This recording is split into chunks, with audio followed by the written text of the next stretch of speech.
How do you think about whether or not it is acceptable to eat that animal? How would you think about this? I find it hard to think about outside of the things that you wanted to bracket. Um, so farming is the easy case, I think, because we are talking about an animal whose life we have controlled. And one question we should ask is, should we control the lives of animals in this way at all? Should we just turn away from non-human animal life as much as we can?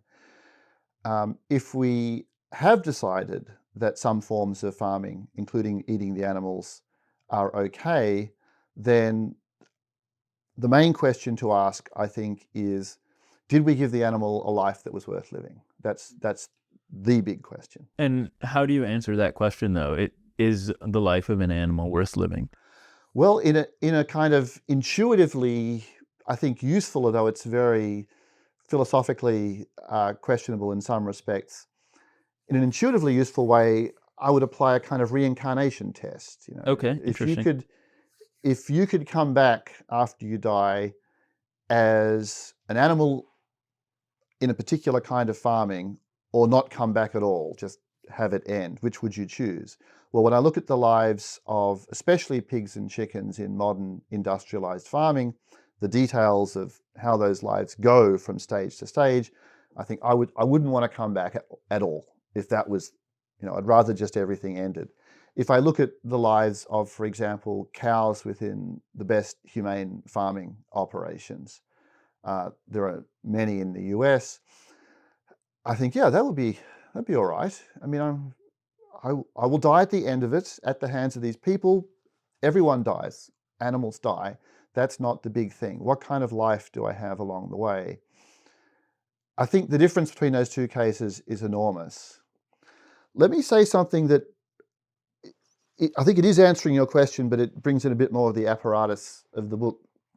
With respect to these questions about farming, and pretty much only with respect to the questions about farming, or maybe also the questions about animal experimentation have an analog here. But in the farming case, I think there are two rounds of discussions that we can have, or at least imagine having, where the first round of discussion is based on this idea of a life worth living. Which animals under our control have lives that are not worth living? Are there any? Who are they?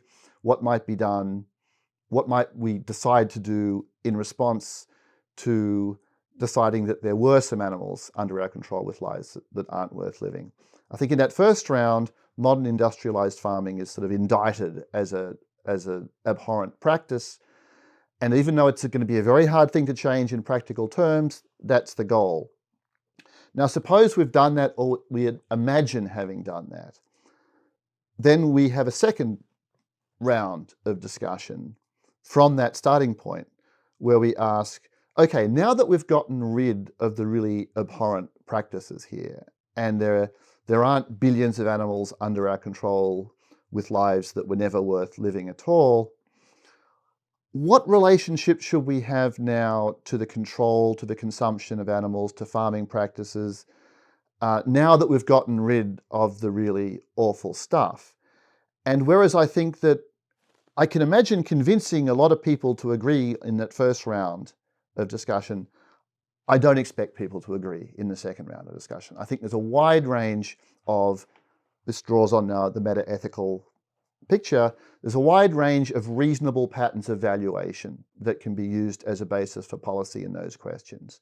There are people I admire who are sort of abolitionists. They think we should just get out of their lives. We shouldn't farm. We shouldn't exploit non-human animals at all.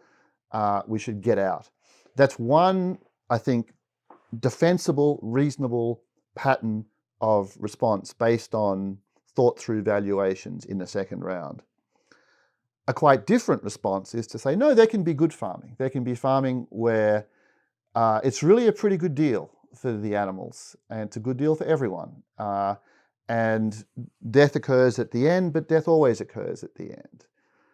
I think that's also, I don't expect the first person and the second person to be able to agree, and I don't think that's a problem. I think these are different sort of personal / ecological / sentimental responses where different kinds of reasons are being weighted more or less. I don't think either side's making a mistake. And there's probably a bunch of others as well, but those are two sort of very sharply different ones. So when we get to round 2 and we can't agree, I'm not very bothered. I think it's okay, it's inevitable. We can certainly try. I don't mind when abolitionist vegans want to try to convince me, I still eat meat, trying hard to avoid factory farmed products, but I still eat meat. I don't mind being argued at by people who are within that first pattern of valuation. It's not that I think discussion should end, but I don't really expect it to be resolvable. And I would distinguish it very sharply from the first round, which I think is resolvable. I think basically reasonable people should come to a similar position in the first round.